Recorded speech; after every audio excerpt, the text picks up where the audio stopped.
The position and angle are two elements that greatly influence the outcome of your photos.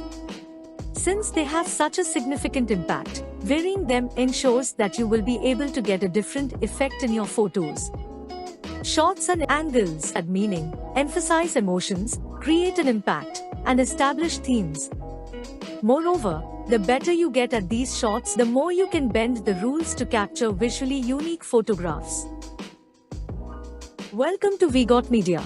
We are a multimedia agency that offers professional services and training in all areas of digital media such as graphic design, video production, audio production, and digital marketing. This channel is dedicated in providing free informational tips and easy tutorials on how to make digital content using various software in the digital media space.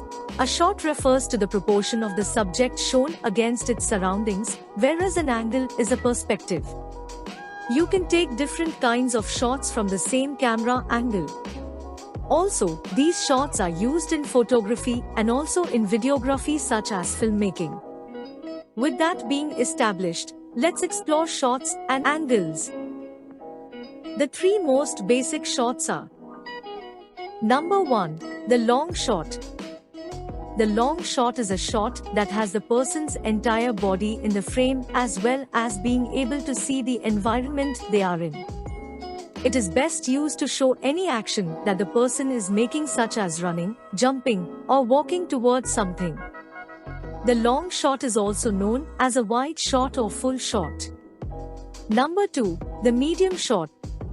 The medium shot is one of the most common shots to use, and there are several different variations of it. A typical medium shot is often either framed from the knees or waist up from the subject. It is used when a person is holding an object or talking to another person. Number 3. The close-up shot. The close-up is where the subject's face occupies most of the frame. This is usually done to convey more emotion. If the facial features are the most important thing to show at that given time, then the close-up is the right shot to use. Close-ups can also be used on objects and don't only apply to people.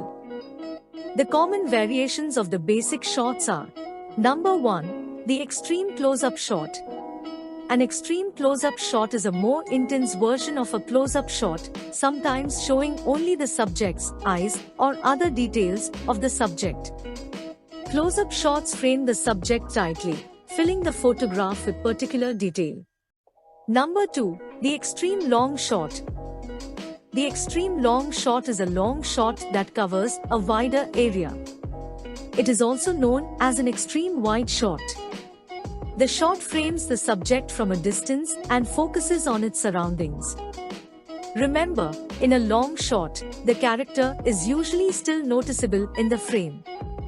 Number 3. The medium close-up shot. A medium close-up frames the subject from just above the head to just below the chest. In a neutral shot, the medium close-up captures the subject's facial expression and body language while still leaving some background in the frame. Number 4. The medium long shot. A medium long shot, also called a medium full shot, is a shot that frames a character around the knees and up. A medium full shot falls between a normal medium shot and a full shot. Now that we saw what some of the shots are, let's check out some of the camera angles. Number 1. The high angle shot. The high angle is when the camera is raised above the subject and tilted down at the subject. It is often used to make the subject in the shot look smaller, weaker, or more vulnerable. Number 2. The low angle shot. The low angle is the opposite of the high angle. It has the camera closer to the ground and points up toward the subject. It makes the subject look stronger, taller, or more threatening. Number 3. The over-the-shoulder shot. This shot is when the camera is behind the subject, as the subject faces another subject. It is often used to showcase an interaction or confrontation between the two subjects. Number 4. The POV shot. The POV shot stands for the point of view shot. It is from the perspective of the person in the scene. The audience should be able to see what the person sees, making them feel as if they were that person.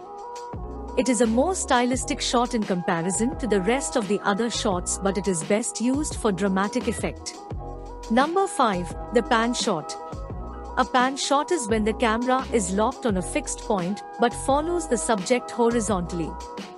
It is used to either follow the subject or switch subjects in the frame. It helps the audience follow the action or main focus of the shot as if they were spectating it themselves. Number 6. The tilt shot. A tilt shot is similar to the pan shot where the camera follows the subject while being locked onto a fixed point. However, the camera follows or switches subjects vertically. Number 7. The aerial shot. The aerial shot is a variation of the high angle and has the camera high above the subject. It is used to show the subject in the location and make them feel small. A good example of using an aerial shot could be a person in a new location to show a contrast between the subject and the environment. Number 8. The tracking shot. The tracking shot is similar to pan or tilt, but instead of the camera being locked on a fixed point, the camera is able to move to follow the subject. The camera can be on a crane, dolly, or held by your hand to achieve this shot.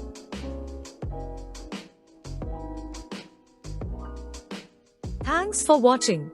Subscribe to our channel for more informational videos related to the media industry. See you in the next video.